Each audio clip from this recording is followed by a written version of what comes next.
ताज्या घडामोडी आणि नवीन बातम्या पाहण्यासाठी आमचं मी साक्षीदार हे चॅनल सबस्क्राईब करा। खारघर येथील मेडिकवर हॉस्पिटलमध्ये मेट्राक्लिप प्रक्रियेनंतर 78 वर्षीय रुग्णाच्या हृदयविकारावर यशस्वी उपचार करण्यात आले।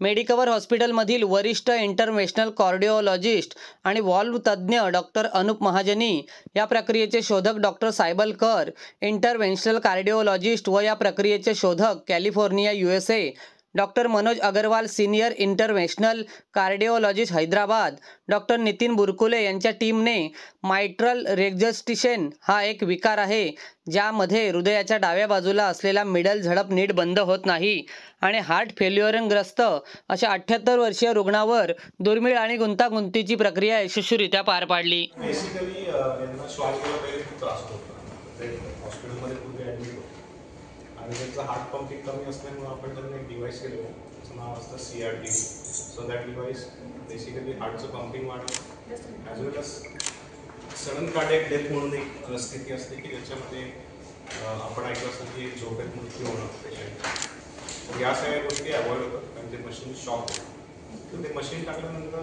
ही वॉज डुईंग वेल।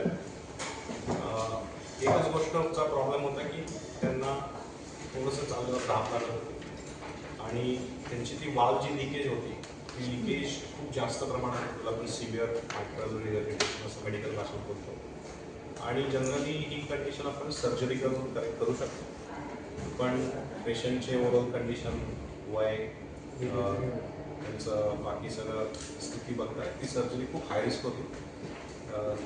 बऱ्याच वेळा या सर्जरीज करताना सुद्धा गोष्टी खाली होतात। तर ही जी प्रोसिजर आहे मायट्राक्लिप, तर ही प्रोसिजर आपण पायाद्वारे करतो, याच्यामध्ये आपण कुठेही चिरफार करत नाही आणि साधारण 45 मिनिट्स टू 1 आवरमध्ये ही प्रोसिजर होऊन जाते आणि त्याच्यानंतर पेशंट आपण ॲक्च्युली 24 to 48 आवर्समध्ये डिस्चार्ज करू शकतो डिपेंडिंग ऑन पेशंट्स कंडिशन। तर आम्ही यांना साधारण 2 दिवसांना डिस्चार्ज केलं। एक दिवस आम्ही त्यांना ऑब्झर्वेशन ठेवलं होतं, पण त्याच्यामध्ये काही कॉम्प्लिकेशन आणि काही प्रॉब्लेम त्यांना स्वतःलाही न जाणवलं ना आम्हाला जाणवलं, पण as this is steel a very evolving procedure आम्हाला त्यांना 2 दिवस हॉस्पिटलमध्ये घेऊन बघायचं होतं। Generally US next day discharge करून लागतं। तर अशा प्रकारे ती प्रोसेस असते आणि सक्सेसफुली ती करता आली आणि आपल्या देशात आता ही सिस्टम अवेलेबल झालेली आहे आणि आता बऱ्याच शहरांमध्ये हळूहळू होऊन एक प्रोसेस चालू आहे। तर आता एवढंच प्रॉब्लेम आहे की हे खूप कॉस्टली आहे। तर जसं तुम्हाला माहीत असेल की पूर्वी अँजिओप्लास्टी पण खूप कॉस्टली होती, म्हणजे जर तुम्ही बघितलं तर 2000 सालांमध्ये स्टेनची प्राईस 1 लाख रुपये असायची आणि आता त्याच्याहून चांगला स्टेन 45,000ला मिळतो। का असं होतं? कारण की जेवढे युसेज वाढतं या सगळ्या गोष्टींचं, ज्यांना रिक्वायरमेंट आहे त्यांना या प्रोसेसेस गोष्टी ऑफ पेटंटेड होतात त्यावेळेस त्याची कॉस्ट कमी होते।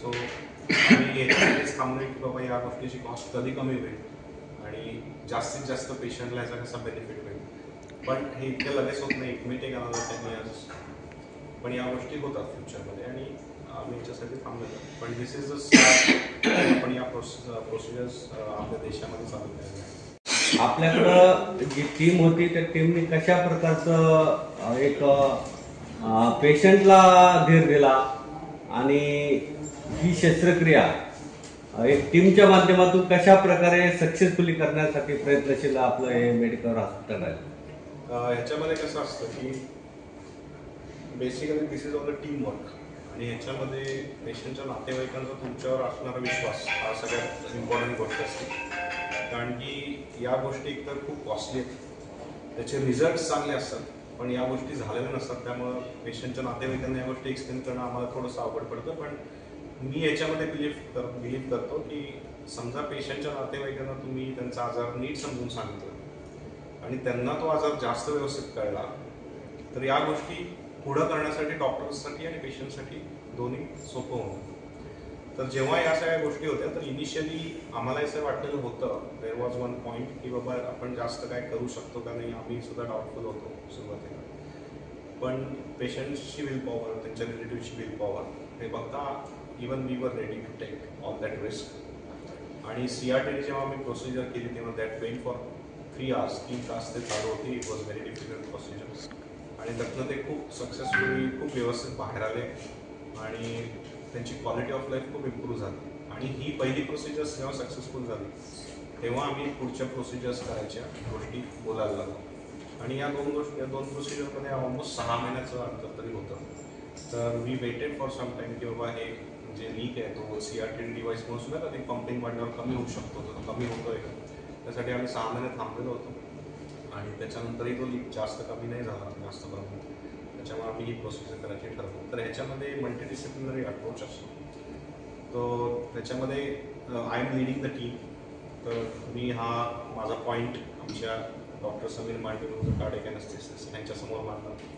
त्याच्यानंतर आमचे कार्डियक सर्जन आहेत त्यांच्यासमोर हा पॉईंट मांडला. आणि it is a team decision eventually की बाबा यांना आपण सर्जरी करायची आहे की आपण इंटरव्हेन्शन करायचं आहे का काहीच करायचं नाही.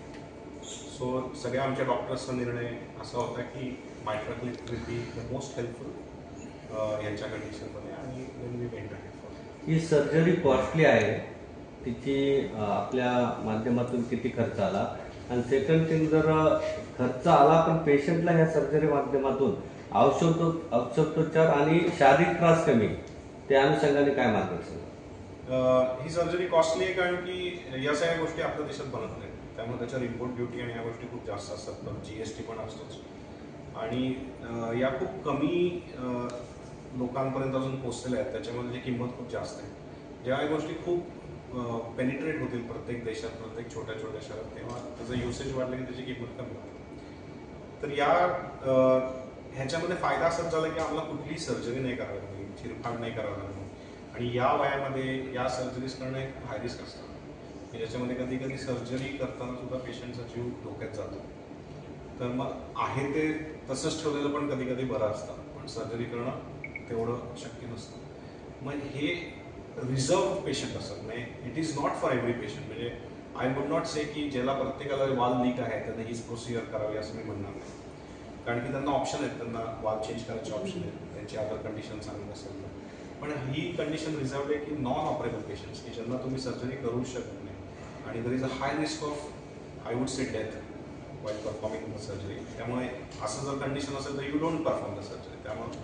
त्यामुळे हे पेशंट त्यासाठी रिझर्व असतात की ज्यांना इनऑपरेबल म्हणजे high risk for very high risk for surgery. आणि मग त्याच्यानंतर काही पेशंट असेही असतात की कॉस्मेटिक, म्हणजे some patients don't want the incision on the chest. म्हणजे समजा एखादा सेलिब्रिटी असेल, ॲक्टर असेल, त्यांना हा इश्यू असेल तर they don't want any scar on their chest. So those patients also can go ahead. हा जो आजार आहे तो ॲक्च्युली हा डाएटमुळे झालेला नाही. तर बेसिकली हृदयाचा साईज खूप वाढलेला आहे, पंपिंग खूप कमी झालेलं आहे आणि त्याच्यामुळं वाल लीक झालेली आहे. तर सुरुवातीला जेव्हा वाल खूप लीक असते, पंपिंग कमी असते, तेव्हा फक्त आम्ही पाणी कमी प्यायला सांगतो पेशंटला, कारण पाणी जास्त भरू नये छाती. पण या सर्जरीनंतर असं काही डाएटरी रिस्ट्रिक्शन्स नाही. एक्झॅक्टली खर्च किती आला होता? एक्झॅक्टली खर्च 33 lakhs, 37. Okay, 33 lakhs plus GST. सरकारी योजनेअंतर्गत असं काय होण्याची शक्यता का भविष्यामध्ये? तर आता असं आहे की ही जी क्लिप आलेली आहे तशी ॲओर्टिक वाल्व, म्हणजे जसं म्हणलं की हे प्रत्येक वाल्वला करता येतं. तर जी दुसरी हृदयाची वाल्व आहे ॲओर्टिक वाल्व, त्याला आम्ही प्रोसिजर करतो, त्याचं नाव आहे टावर किंवा टावी. तर ती सुद्धा खूप कॉस्टली होती, पूर्वी 30 लाखाला प्रोसिजर होती. तर ती आता खूप, म्हणजे ती जे आपण ॲओर्टिक वाल्व सर्जरी ज्या करतो तर त्याच्याऐवजी ती प्रोसिजर एल्डरली लोकांमध्ये आलेली आहे. ती पण अशीच प्रोसिजर आहे की ज्याच्यामध्ये चिरफाड न करता अँजिओप्लास्टीसारखीच ती प्रोसिजर होते. तर त्याची कॉस्ट आधी खूप महाग होती आणि आता असं झालं की ती प्रोसिजर खूप लोकांना आवडायला लागली की बाबा सर्जरी न करता आम्हाला सगळं बरोबर होतं, 2 दिवसात आम्ही घरी जातो. तर त्याही प्रोसिजर आपण इकडे बऱ्याच केल्यात आणि त्याचीही कॉस्ट आता त्या प्रोसिजरची कॉस्ट अराउंड 13 lakhs पासून 15 लाखावर आलेली आहे. आणि चांगली गोष्ट म्हणजे ती जी प्रोसिजर आहे टावी, ती आता सरकारी योजनेमध्ये सुद्धा त्यांनी इन्व्हॉल्व केलेली आहे, कारण ती एवढी लोकप्रिय झालेली आहे, त्याचा त्रास लोकांना खूप कमी होतो, सर्जरी लागत नाही, त्या वाल्स सगळ्या छान आहेत, त्या वाल्स घातल्यानंतर रक्त पातळीच्या गोळ्या लागत नाहीत. इव्हन या क्लिपला सुद्धा रक्त पातळीच्या गोळ्या लागत नाही, की जो पूर्वी प्रॉब्लेम होता वाल्स टाकल्यानंतर रक्त पातळीच्या गोळ्या. तर ती प्रोसिजर आलेली आहे आणि ती प्रोसिजर सुद्धा डेव्हलप होऊन साधारण 20-25 वर्ष झाली, जी फ्रान्समध्ये डेव्हलप झालेली होती.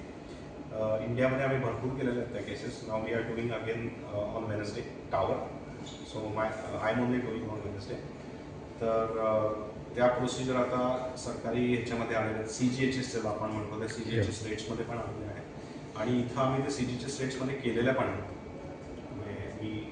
मार्फत लास्ट वीक केलेली PPT वाल्यांची केलेली होती बॉम्बे पोर्ट ट्रस्टच्या आणि आय होप की ही पण प्रोसिजर अशीच काही वर्षानंतर या स्कीममध्ये येऊन ते सगळ्यांना बेनिफिट होऊ शकते. पण कॉस्ट वाईज महागच राहते, पण फक्त असं आहे की थोडी कॉस्ट कमी होते. पण आता 50% कॉस्ट कमी झालेली आहे टावरची, तशी ही काही वर्षांनी होऊन जाईल. पण तो टाइम किती लागतो हे आपण जज नाही करू शकतो. वयवर्ष 78 मध्ये सांगलीकर परिवाराने 33 लाख अभाव खर्च करण्याची तयारी दर्शवली.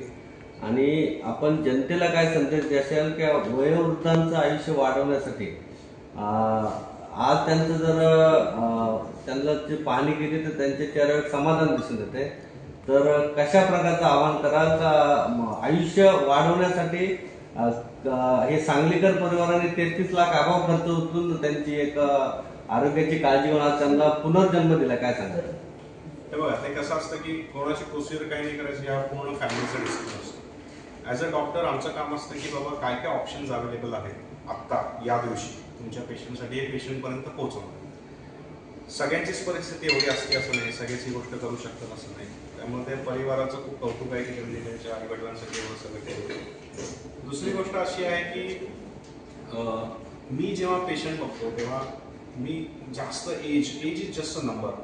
त्याच्यामध्ये कसं आहे, काही 50 वर्षाचे लोक सुद्धा बेडमध्ये पडतात, काही 90 वर्षाचे गृहस्थ सुद्धा 5 मजले चढतायत फिरतायत. त्यामुळे तुम्ही 90 वर्षाच्या माणसाला करायची का नाही, का 50 वर्षाच्या माणसाला करायची का नाही आपण नाही ठरवू शकत. पेशंटला आजारपण यायच्या आधी पेशंटची कंडिशन कशी होती, पेशंट आपले फिरायचे, चालायचे, सगळ्यांबरोबर सोशली ॲक्टिव्ह होते का नाही, या गोष्टी खूप इम्पॉर्टंट असतात. जर आपल्याला असं कळलं की 90 वर्षाचं जरी गृहस्थ आहे आणि ही सोशली ॲक्टिव्ह आणि या आजारामुळेच फक्त त्यांना प्रॉब्लेम आहे आणि नाव he is not inoperable because of his age आणि अजून सगळे प्रॉब्लेमला, तर जरूर त्यांना या गोष्टींची मदत होते आणि ते त्यांच्या पायावर परत उभे राहतात. तर त्यामुळे एज हा फॅक्टर असतो, म्हणजे तो कन्सिडर होतो, नाही असं नाही. पण जसं मी म्हणलं की 50 वर्षाचा माणूसही काही बेडमध्ये पडलेला, मग बेडमध्ये पडलेल्या माणसाला समजा एखादा वयोवृद्ध जरी असेल आणि तो झोपूनच आहे माणूस, तर त्याला या प्रोसिजर करून एवढा फायदा होत नाही, कारण तो उद्या समजा उठणारच नसेल तर एवढा खर्च का करावा. तर तेव्हा आम्ही असे पेशंटला ऑप्शन देतो की बाबा असं असं आहे, त्यामुळे आपण नाही केली तरी चालू शकतो. म्हणजे आता जर का त्यांना बाथरूम पर्यंत चालता येत आहे पण चालताना दम लागतोय आणि बाथरूम पर्यंत सुद्धा जाऊ शकत नाही, तर या प्रोसिजर करून आपण त्यांना मोबाईल करू शकतो. क्वालिटी ऑफ लाईफ वयाबरोबरच क्वालिटी ऑफ लाईफ. कारण पूर्वी असं व्हायचं की अशा प्रकारचे जे पेशंट्स आहेत त्याला फ्रेल म्हणतो आपण, अशक्त आहे किंवा नाजूक प्रकृती असं म्हणायचं. काय करायचं आहे आता, राहू दे ना, मग त्यांचं चालणं फिरणंही बंद होऊन जायचं आणि ते बेडवरतीच असायचं. मग हळूहळू त्यांची जगण्याची इच्छा आणि जी एनर्जी असते ती सुद्धा कमी होत जाते. ह्याच्यानंतर त्यांना उमेदीने जास्त लागत आहे. वय असलं तरी सुद्धा आणि फ्रेलिटी असली तरी सुद्धा जो नेहमीचा त्रास होता की दर 2 महिन्याने कुठेतरी ऍडमिट व्हायला लागतंय आणि दम लागतोय, बोलताना दम लागतोय, चालताना दम लागतोय, या सगळ्या गोष्टी कमी होतील आणि क्वालिटी ऑफ लाईफ इम्प्रूव्ह होईल. की त्यांनी काही गोष्टी टाळवल्या, म्हणजे ह्या गोष्टी पूर्वीपासून होत्या, पण त्यांनी आमच्यासाठी किंवा परिवारचे जे प्रायोरिटीज होते त्यासाठी त्यांनी ते डिसिजन टाळवलं. Maybe few years ago he would have been suggested an open heart surgery, but because of other commitment he kept on postponing. आणि आता जी अवस्था आहे ते त्यांनी आम्हाला प्रायोरिटीवर ठेवलं होतं म्हणून ती अवस्था झाली आहे. म्हणून ते आम्हाला, म्हणजे आम्ही त्यात they never a second thought की we should go for it or not. कारण की आता ते आमचं वेळ होतं की आम्हाला त्यांना प्रायोरिटीवर ठेवायचं होतं. त्यांनी ते सॅक्रिफायसेस किंवा टाळवल्या गोष्टीबद्दल आम्हाला त्याचा रिस्पॉन्सिबिलिटी आहे की त्यांना he should get back to his old condition. I mean he should be back himself. So that was the before. बोलताना साधारण थोडं 100 मीटरमध्ये पण चालायला त्यांना श्वास ठेवायचं. I think we can see that improvement, and it is just 7-8 days, so he's just getting into his routine as well. Coffee improvement आता तुम्ही बघितलंच असेल, ते आपला चालू पण असेल. थँक्यू.